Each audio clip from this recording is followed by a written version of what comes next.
وداعيا إلى الله بإذنه وسراجا منيرا বোনেরা যে যেখানে আছেন দেশ বিদেশে অবস্থানরত ভাই বোনেরা আমার সালাম নিন এবং কুরবানির ফজিলতের কয়েকটি হাদিস আপনাদের সম্মুখে আবার শোনাইতেছি। এই জন্য যে কিছু কিছু বেয়াদব আলেম কিছু কিছু নবীর দুশ্মন আল্লাহর দুশ্মন আলেম মুসলমানদের মধ্যে এমন বিভেদ সৃষ্টি করতেছে যে অনেক কথা বলে কুরবানি নাকি হারাম, এইভাবে একে একে বিভিন্ন ধরনের কথা বলে থাকে। আমি সেই প্রসঙ্গে যাব না, তবে শুনুন। উম্মুল মুমিনিন আয়েশা সিদ্দিকা রাদিয়াল্লাহু আনহা হতে বর্ণিত, তিনি বলেন নবী করিম সাল্লাল্লাহু আলাইহি সাল্লাম বলেছেন, মা আমিলা ইবনু আদম মিন আমালি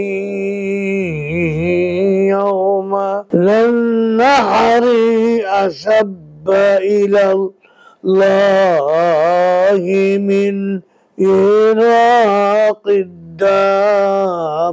তিরমিজি শরীফে এই হাদিসটি বর্ণিত আছে, কোরবানির দিনে কোন মানুষের পক্ষে এমন কোন কাজ করা সম্ভবপর নহে যা আল্লাহ সুবহানাহু ওয়া তাআলার দরবারে কোরবানি অপেক্ষা প্রিয় হইতে পারে। আল্লাহ।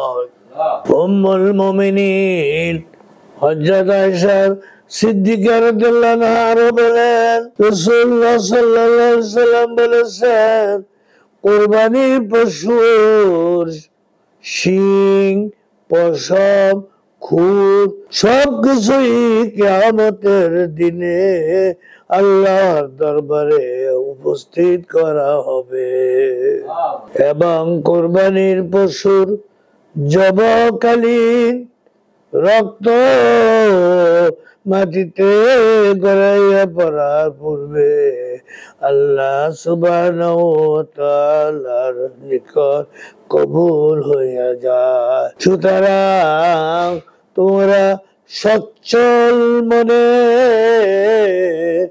প্রাণ খুলিয়া কোরবানি করিও। তিরমিজি শরীফের হাদিস খানা শুনলেন তো? সম্মানিত ভাই বোনেরা, ইবনে মাজাহ শরীফ 226 নম্বর পৃষ্ঠা 3123 নম্বর হাদিসে হযরত যায়েদ আকরাম রাদিয়াল্লাহু আনহু বলেন, একদিন সাহাবাগণ রাসূল খুদা সাল্লাল্লাহু আলাইহি সাল্লামের সমীপে আরজ করলেন, হুজুর ইয়া রাসূলুল্লাহ, কুরবানি করাটা কি? তদুত্তরে তিনি ইরশাদ করলেন, ইহা তোমাদের পিতা পূর্বপুরুষ ইব্রাহিম আলাইহিস সালামের সুন্নত। অতঃপর সাহাবায়ে কেরাম পুনরায় আরজ করলেন, ওতে আমাদের কি লাভ হবে? হুজুরে পাক সাল্লাল্লাহু আলাইহি সাল্লাম বললেন, কুরবানির পশু প্রতিটি পশমের বদলে তোমরা একটি নেকি লাভ করবে। আল্লাহু আকবার। সাহাবীগণ আবার জিজ্ঞাসা করলেন, প্রত্যেকটি পশমের পরিবর্তে কি একটি নেকি হাসিল হবে? নবীজি বললেন, হ্যাঁ তাই হবে। ইবনে মাজাহ শরীফে এই হাদিসটি উল্লেখিত হয়েছে। সাহাবায়ে কেরামের শেষে প্রশ্নটি অর্থ ইয়া নয় যে তারা হযরত রাসূল সাল্লাল্লাহু আলাইহি ওয়াসাল্লামের প্রথমবারের কথায় বিশ্বাস করেন নাই, বরং কোরবানি কি গুরুত্বপূর্ণ নেক কাজ তা খুব ভালোভাবে উপলব্ধি করার জন্য হযরত রাসূল করিম সাল্লাল্লাহু আলাইহি সাল্লাম পাক জবানে ওই কথাটির পুনরাবৃত্তি শুনিতে চাইয়াছিলেন। বর্তমানে আরো কিছু ইসলাম বিদ্বেষী, কোরআন সুন্নাহ বিদ্বেষী এবং কোরবানি নিয়ে বিভিন্ন ধরনের তামাশার বক্তৃতা দিতেছে। শুনুন, এটি একটি অমুসলিম আকীদা। বর্তমান মুসলিম সমাজে এমন কিছু সংখ্যক লোকের অস্তিত্ব রয়েছে যারা পশু কোরবানি করাটাকে হিন্দুদের কালী পূজার সহিত তুলনা করে থাকে। নাউজুবিল্লাহ। তাছাড়াও তারা বলে যে কোরবানির নামে অন্যায়ভাবে অগণিত পশু হত্যা করা হচ্ছে। ইয়া তাদের ভুল বিশ্বাসী নহে, বরং একটি অমুসলিম আকীদাও বটে। কোন মুসলমান এমন বদাকিতা পোষণ করতে পারে না, যা চিন্তাও করা যাইতে পারে না। কিন্তু ইদানিং কোন মুসলমান নামদারির মুখে এমন জঘন্য উক্তি শোনা যাইতেছে। দুঃখের বিষয়, সে ধরনের লোকেরা কখনো হয়তো ভাবিয়া দেখে নাই যে কোরবানির গোশত আল্লাহ সুবহানাহু ওয়া তাআলা খান না, খাই আমরা নিজেরাই। এই জন্য কোরআনে পাকে ইরশাদ হয়েছে, লা ইয়ানালাল্লাহু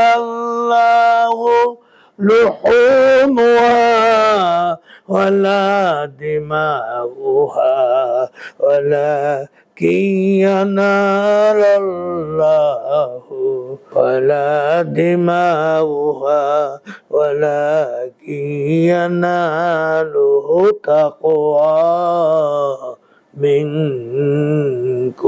আল্লাহু আকবার। আল্লাহ সুবহানাহু ওয়া তাআলা বলেন, আল্লাহর নিকট পশুর রক্ত, মাংস, হাড় ইত্যাদির কিছুই পৌঁছায় না, শুধু পৌঁছায় তোমাদের অন্তরের তাকওয়া। আল্লাহু আকবার। ভয় ভীতি। কোরবানির মাধ্যমে আমাদেরকে কতটুকু আন্তরিকতা ও খোদা প্রীতির পরিচয় এবং আল্লাহর আদেশ আমরা কি মান্য করি, তাই তিনি দেখেন। কোরবানির গোশতের 1/3 শরীয়তের বন্টন অনুসারে গভীরাই পাইয়া থাকে।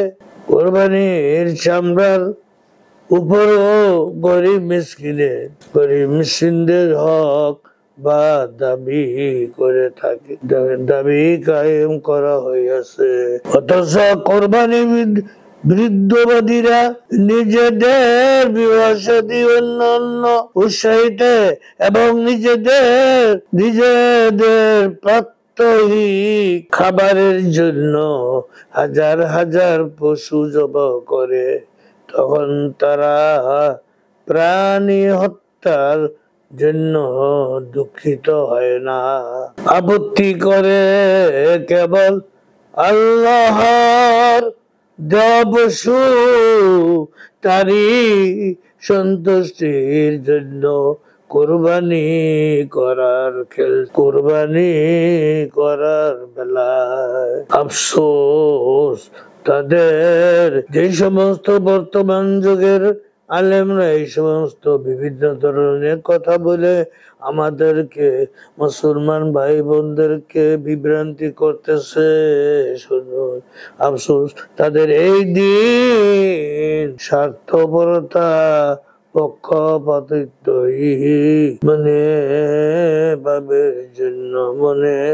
তাদের জন্য বেদবি কোরবানি একটি পবিত্র স্মৃতি। কোরবানি হলো সাইয়েদনা হযরত ইব্রাহিম আলাইহিস সালামের পবিত্র স্মৃতি। ইসলাম তার স্মৃতিকে চির অমর করিয়া রাখার জন্যই আমাদিগকে কোরবানির নির্দেশ দিয়েছেন। সংক্ষেপে হযরত ইব্রাহিম আলাইহিস সালামের কোরবানির ঘটনা এই। হযরত ইব্রাহিম আলাইহিস সালাম 8ই জিলহজ হইতে 10ই জিলহজ পর্যন্ত উপর্যুপরি 3 রাত্রিতে এই একই স্বপ্ন দেখলেন যে তিনি তার প্রাণ প্রিয় পুত্র ইসমাইলকে কোরবানি করতেছে। অতঃপর তিনি পুত্রকে এই কথা জানাইলে তিনিও বিনা দ্বিধায় মহানন্দের সহিত আল্লাহ সুবহানাহু ওয়া তাআলার নামে কোরবানি হওয়ার জন্য প্রস্তুত হইয়া গেলেন। আর পিতা পুত্রের এই প্রস্তুতিতেই আল্লাহ সুবহানাহু ওয়া তাআলা সন্তুষ্ট হইয়া ইসমাইল আলাইহিস সালামের পরিবর্তে বেহেশত হইতে দুম্বা পাঠাইয়া দিলেন। এইভাবে হযরত ইব্রাহিম আলাইহিস সালাম মহা পরীক্ষায় পাস করেছিলেন। আর ইসমাইল আলাইহিস সালাম আত্মকুরবানি হইতে মুক্ত থেকেই জবিহুল্লাহ উপাধি লাভ করেছিলেন। এই ঘটনা প্রসঙ্গে কোরআনুল কারীমের মধ্যে বিস্তারিত আলোচনা হয়েছে। ইতিপূর্বে আমি সেই আলোচনা করেছিলাম।